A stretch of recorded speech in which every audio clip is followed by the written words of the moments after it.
कितने पन्ने होते हैं कॉन्स्टिट्यूशन में? कितने कितने? ऐसा मोटा करके मत बताओ, पेज कितने होते हैं? रोज लेके घूमते थे, कभी खोल के पढ़ो तो सही। अरे पढ़ते हो नहीं, लहराते फिरते हो। अरे बड़ा संविधान संविधान संविधान करते थे। पहले संविधान बनाने वाले को, उनको पानी प्रताड़ित करते हैं। अब संविधान दिखाते, पढ़ते नहीं है। संविधान को कुचला किसी ने।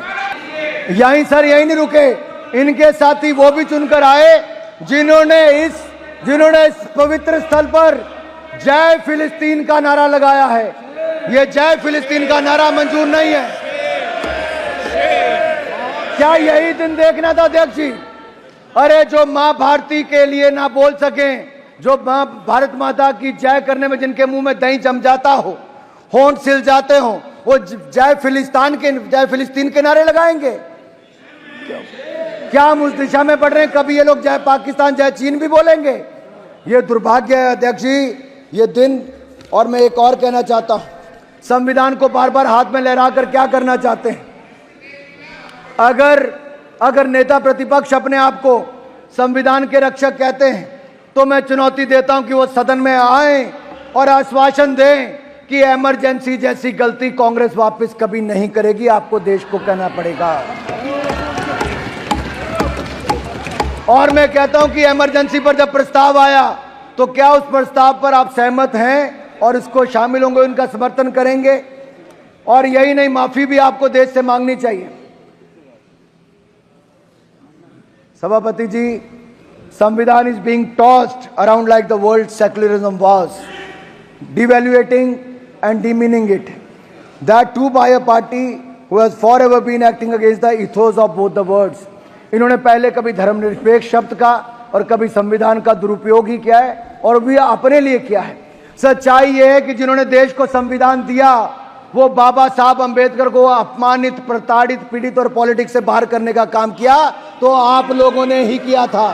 अरे गौरव जी, दर्द होगा आपको, गौरव जी, दर्द होगा कांग्रेस को, क्योंकि आप लोगों ने ही बाबा साहब अंबेडकर के खिलाफ जो रचा वो देश जानता है, इतिहास गवाह है। दूसरी ओर प्रधानमंत्री नरेंद्र मोदी जी ने जब शपथ ली, तो उसके बाद संविधान के आगे माथा टेका, तब भी और इस बार भी संविधान को नमन किया और संविधान के अनुसार देश चलाने की बात की। और मैं एक बात और कहना चाहता हूं, बाबा साहब अंबेडकर के नाम पर पंच तीर्थ किसी ने बनाया, तो भारतीय जनता पार्टी एनडीए की सरकार ने बनाया है। बाबा साहब अंबेडकर की जन्मस्थली, शिक्षा स्थली, चैत्य भूमि और शिक्षा भूमि, महापरिनिर्वाण भूमि, पांचों स्थानों पर नागपुर, मऊ, मुंबई, दिल्ली और लंदन में जमीनें लेकर वहां पर म्यूजियम, स्मारक और वहां पर उसको मान सम्मान देने का काम किया। पंचतीर्थ बनाया तो नरेंद्र मोदी की सरकार ने बनाया। मैं आप सबसे एक और पूछना चाहता हूं, कितने पन्ने होते हैं कॉन्स्टिट्यूशन में? कितने कितने? ऐसा मोटा करके मत बताओ, पेज कितने होते हैं? रोज लेके घूमते थे, कभी खोल के पढ़ो तो सही। अरे पढ़ते हो नहीं, लहराते फिरते हो। निकालो जेब से देखो, अरे निकालो जेब से देखो, नकल ही मार लो। बताओ कितने पन्ने होते हैं? अरे बड़ा संविधान संविधान संविधान करते थे। पहले संविधान बनाने वाले को, उनको पानी प्रताड़ित करते हैं। अब संविधान दिखाते, पढ़ते नहीं है। संविधान को कुचला किसी ने।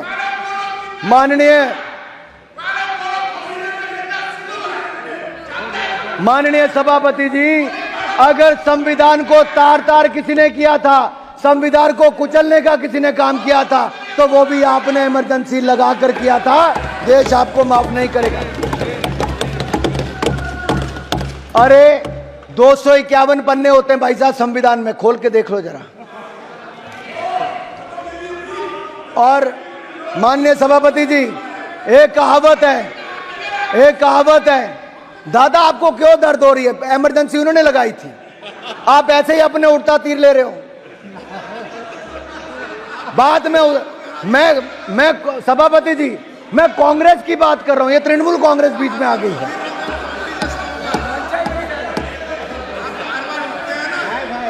अब सच्चाई तो यह है, माननीय सभापति जी, सच्चाई ये है कि जो कभी कांग्रेस के नेता सदन थे, सच्चे तृणमूल वाले इनके लिए बोलते कांग्रेस के लिए, आज कांग्रेस तो अपने नेता सदन अधीर रंजन चौधरी के लिए खड़ी नहीं हुई, एक सभा करने भी इनके नेता नहीं गए, और ममता जी के आगे उनको बेचारे को